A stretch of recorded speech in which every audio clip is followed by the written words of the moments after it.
Hello everyone, it's Mr. Galindo here with another Fusion 360 tutorial. So today we're going to look at how to create our first prototype, especially if this is the first prototype you've ever created in Fusion.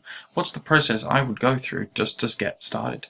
And the first thing I would always do is go back to my specifications and regulations. In this case, the thing I'm most concerned about are the regulations.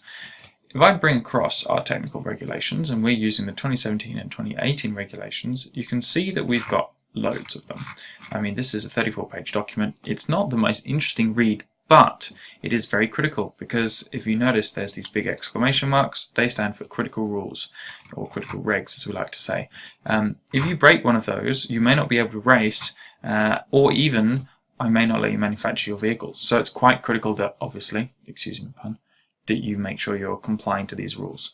So, for example, the overall length is one that I like to start with. Not only is it a critical reg, it has a time penalty of 0.05 of a second and 4 points. And the overall length states that there's a minimum and a maximum size for our vehicles. Now, this is to do with how heavy it will be. It's also to do with what's safe to manufacture. We can't really go over 210, and what's safe to race with. If it's shorter than 170, often the cars are quite unstable, for example.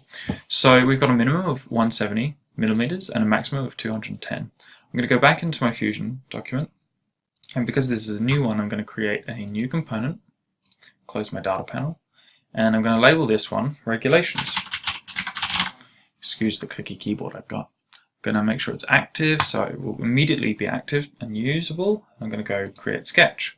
Now, the overall length is the kind of thing we look at from the side.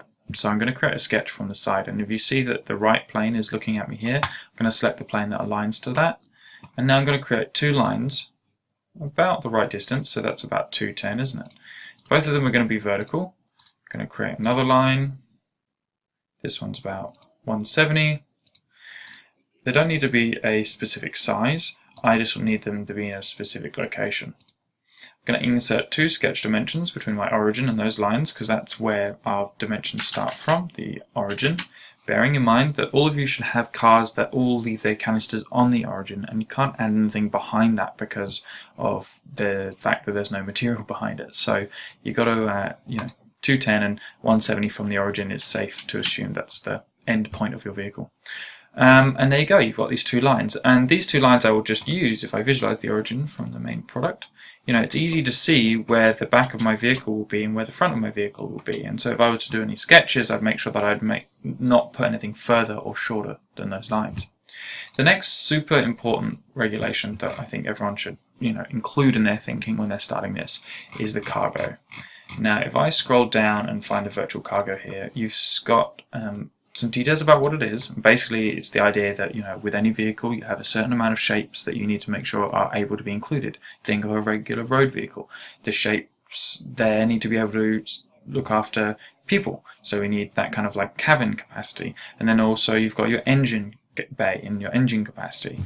If you were talking about a Formula 1 car, you've got the same thing. You've got your driver pod with all the safety features it needs to have, and the engine kind of pod as well. So, we've got a similar thing for our miniature Formula 1 cars with a virtual cargo. And so from the top, it looks like this wedge shape with the tip sliced off.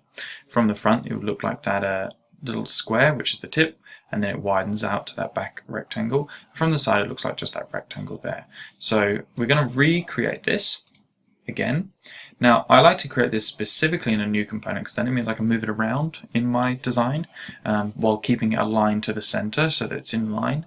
So I tend to create another new component for this one. I'm going to call this aptly named object the virtual cargo because it's virtual. Okay, so that's active as well, and I'm immediately going to go to a new sketch, and on this I'm going to sketch on the top plane, because that's the easiest way I found to create that wedge shape. I'm going to go line, I'm going to start from the origin, vertical origin line, I'm going to go out, close in, try not to get it to snap to my mid plane there, back, and then back again. Why did I do this? Because I like to show off a few tools in every video, and one of them would be the mirror tool after I've got this dimensioned. So I'm now going to just dimension this up. And it looks to me like I've managed to sneakily kind of make this exactly what it's meant to be already. If I quickly drag my regulations back in, I can see that it's 40 on the back, 60 long, 20 8. Okay, I should be able to remember that. So the 4 there is fine. This needs to be, oops, change that to 20. I'm going to add another dimension, and this one would be the 60. I'm then going to just drag the origin point here till it's in line, and I'm going to go to the tools and go vertical constraint with that point and the origin, so that's now black and snapped. I'm going to go to sketch, and I'm going to go mirror, and I'm going to select the objects, so line here, and line, I can zoom in slightly, here. The mirror line obviously will be that black line, click OK. Also going to select that black line and make it construction. And zooming out now, I'm going to just go to the extrude tool, extrude that 8mm as is required, and I've got my virtual cargo. Now I like to do a couple of things, such as paint it red with the appearance option, and obviously then the idea behind this would be that you are always ensuring that this model is completely enclosed in your design.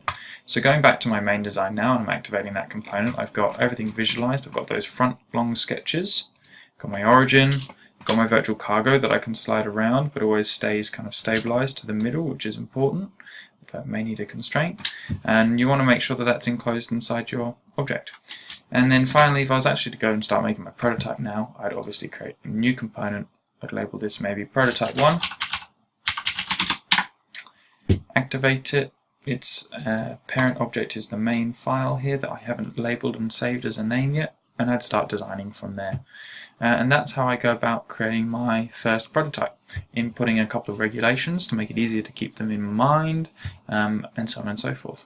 Hope you have learned something in this tutorial. Get stuck, yell out.